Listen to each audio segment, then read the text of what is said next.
Hey guys! Como vocês estão? Eu sou Vanessa. Eu sou Jéssica. Achou que era um episódio de Black Mirror, né? Senti saudade, né? Fala a verdade. Nós somos do EGAR, Estudos Globais e Diária, no âmbito das relações internacionais. E o tema do vídeo de hoje é democracia, nova arquitetura do poder relacionada ao caso da Cambridge Analytica. Qual é o teu papel nisso? Se liga que a realidade está mais perto do que curtida no Instagram. Ah, e não esquece de dar aquele joinha no final, ativar o sininho e seguir o canal. Solta a vinheta, produção!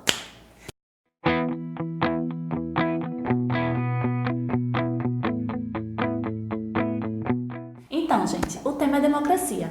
Você sabe o que é isso? Não é só eleição. As eleições certamente ajudam a dar legitimidade ao processo. Mas, afinal de contas, o que é democracia? Bom, não existe uma definição exata sobre o que seja. É um conceito em constante mutação, que pode ser definido por diversos aspectos, considerando que as democracias apresentam variações nos seus níveis de desenvolvimento, podendo ser de caráter mais autoritário ou democracias mais avançadas. Geralmente, a democracia é definida como um conjunto de regras, primárias ou fundamentais, as quais estabelecem quem está autorizado a tomar as decisões coletivas, ou seja, a democracia como o governo do povo, de todos os cidadãos, todos aqueles que possuem direitos de cidadania.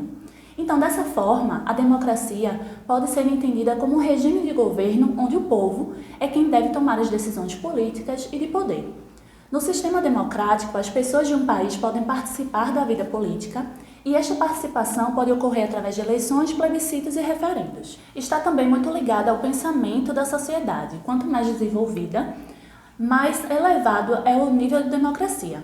A democracia que a gente conhece hoje, ela foi bastante influenciada pelo processo de globalização e o surgimento da internet. Começou como um sonho de um mundo conectado, com estreitamento de fronteiras, ou melhor, sem fronteiras. Um lugar onde todos pudessem partilhar experiências e se sentir menos sozinhos. Esse mundo conectado, que passou a ser nosso cupido, nossa fonte de informação e entretenimento, um local onde guardamos nossas memórias, nossas vidas e até nosso terapeuta. Mas como foi que esse sonho de um mundo conectado nos separou? Alguém já levantou a pergunta de por que os anúncios das redes sociais são tão precisos para cada pessoa? Já se perguntou se o microfone do seu celular está escutando suas conversas? Aqui é o que o nosso assunto foca para a influência da Cambridge Analytica no contexto democrático. Sobre o caso da Cambridge Analytica, que é uma empresa que é líder no mundo em comunicação e inovação através de dados, e por que a ameaça à democracia? Bom, para falar a verdade, para entender esse caso, nós temos que voltar no tempo até meados de 2016, quando o pesquisador da Universidade de Cambridge, Alexander Cogan, fez uma pesquisa que prometia descobrir qual o posicionamento político das pessoas baseado nas respostas de um quiz. Sabe aqueles quiz do Face que muita gente adora fazer? Então, isso mesmo, ele pagou um monte de pessoas para participar desse quiz. E o que aconteceu após o fim do teste? Ele vendeu todas as informações desses usuários do Facebook para essa empresa britânica chamada Cambridge Analytica. Outro detalhe importante é que o vice-presidente da empresa, que, na época, Steve Bannon, que foi o ex-assessor de Trump, cérebro de uma bem-sucedida campanha eleitoral em 2016, seguiu uma doutrina chamada doutrina Breitbart, que diz que para mudar a sociedade na sua base, primeiro você precisa destruí-la, e somente depois você poderia remoldá-la utilizando seus pedaços segundo a sua visão de uma nova sociedade. Parece bem Thanos, né? Então, é importante frisar que as atividades da Cambridge Analytica na comunicação digital e por dados já era muito forte a partir da campanha de Obama.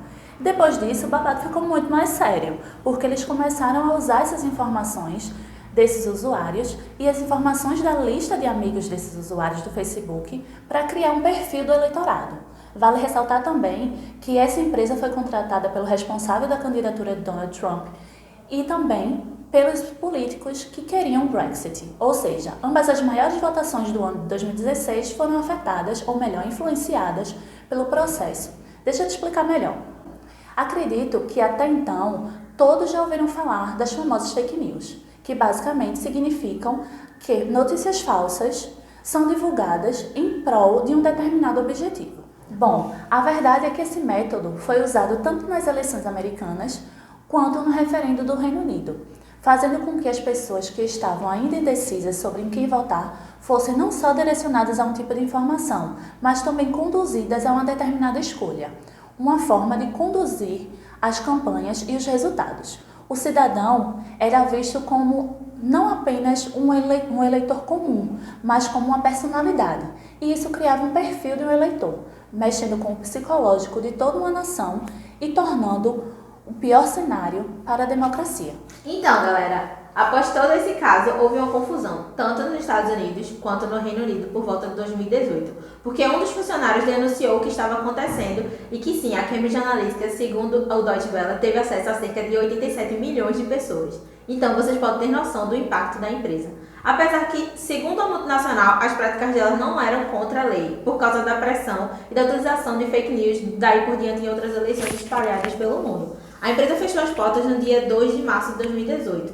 E já no caso do Facebook, o CEO, Mark Zuckerberg, foi chamado para depor diante do Congresso americano por ter violado a privacidade dos usuários e foi aplicada uma multa, pasmem, de 5 bilhões de dólares à rede social, o que deu início a novas investigações dentro do Facebook, Google e outras plataformas de redes sociais. Os dados das nossas atividades digitais, do contrário do que a gente pensa, não evaporam, não se perdem. Esses dados são as novas commodities, o novo petróleo. E hoje são os recursos mais valiosos da Terra, movimentando trilhões de dólares por ano. A falta de privacidade e a dependência cada vez maior das plataformas tecnológicas está refletindo diretamente na qualidade das nossas democracias, em várias superfícies de ataque. E hoje nós somos a mercadoria. Onde é que a democracia vai parar? E ninguém lê os termos e as condições. Bom, gente, esse foi o vídeo de hoje. E lembrando que nós temos uma política anti-fake news. Espero que vocês tenham gostado. E não esquece daquele joinha maroto, curte, compartilha e segue o canal, que tem mais vídeo vindo por aí. Beijos! See you! Volta pra mim. Que é aquilo ali? Alguém? Melhor, sem fronteiras? Sem fronteiras. É sem fronteiras, velho.